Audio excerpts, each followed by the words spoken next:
Hello everyone, I'm Laura Cornish. I'm the Editor-in-Chief of Mining Review Africa, and I'm coming to you from Mining Indaba 2022.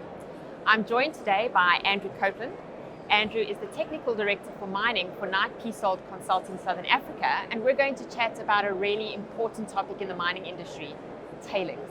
Andrew, thank you for joining me. So the ICMM introduced a global tailings standard in 2020. Tell me, what are the key important parts of that standard, Andrew? So obviously the standard was brought out because of the Brumadinho tailings disaster that happened back in 2019, where many lives were lost and there was environmental damage, and the mining industry needs to clean up its image. And it's not just in terms of stability, it's in terms of making sure that there's consultation with the public around tailings dams, and why they are so significant, the risks that they pose for the mines.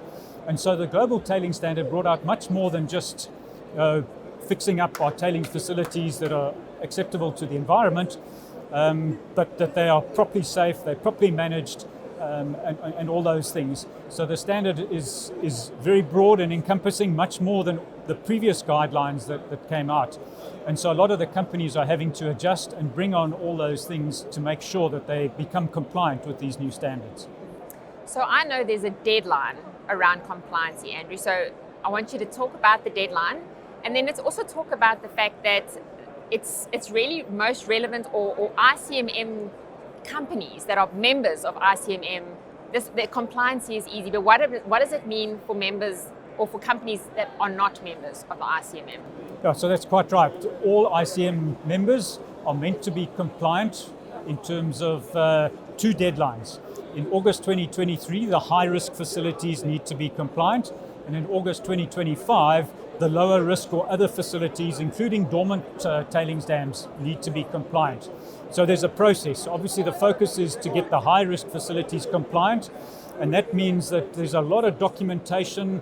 Proper due diligence is done on all those facilities to make sure that we understand all the risks and that we've dealt with all the planning around stability and emergency response. And some of that is quite onerous, and it takes quite a lot of time. And there's quite a lot of backlog. Some of the facilities don't have design reports, for example. So that means that there's an existing facility that now needs to be backdated to being properly designed and, of course, properly monitored.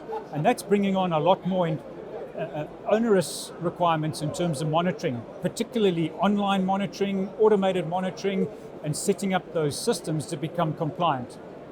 So yeah, there's a backlog on that, and it's going to be tough for those ICMM companies to meet that deadline.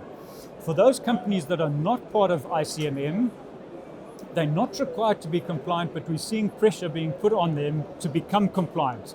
And that pressure is coming from the investment community and from the insurance community, because they're saying, what do we insure? What are we going to invest in? We want to invest in companies that are doing the right things.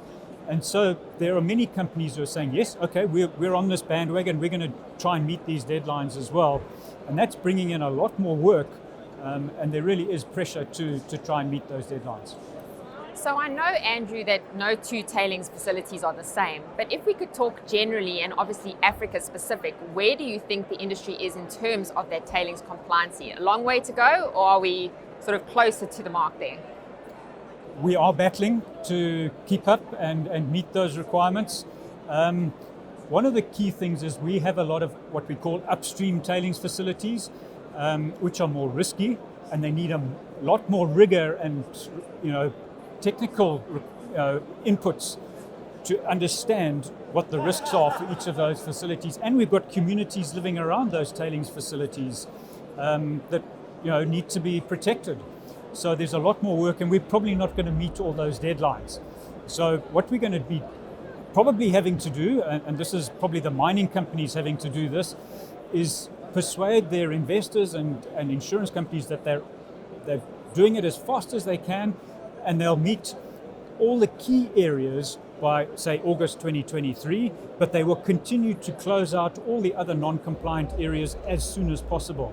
And in that way, they'll satisfy the industry that they're on the right track.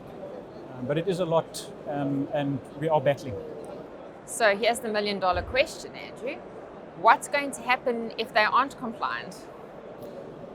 If they're not compliant, this is where the insurance companies might say, well, we're going to have to make your excess higher, or we're not going to insure you if they don't get enough information. And so the insurance company is going to have to make those decisions. The investment community might also be doing something similar and saying, well, we won't invest in some of your new projects until those older legacy type projects and mines are compliant. So that's where the pressure is coming from. And as I say, that's more for the ICMM companies rather than the non-members. But that pressure is there even for the juniors now to consider. So Andrew, what would your key takeaway message be for the mining industry with regards to getting that compliancy on track?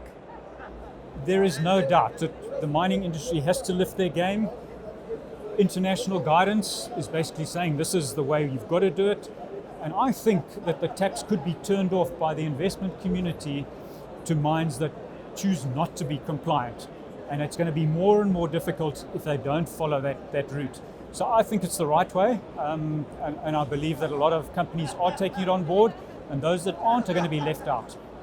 So that's my message to the industry, and I think we can do things better in terms of our tailings management.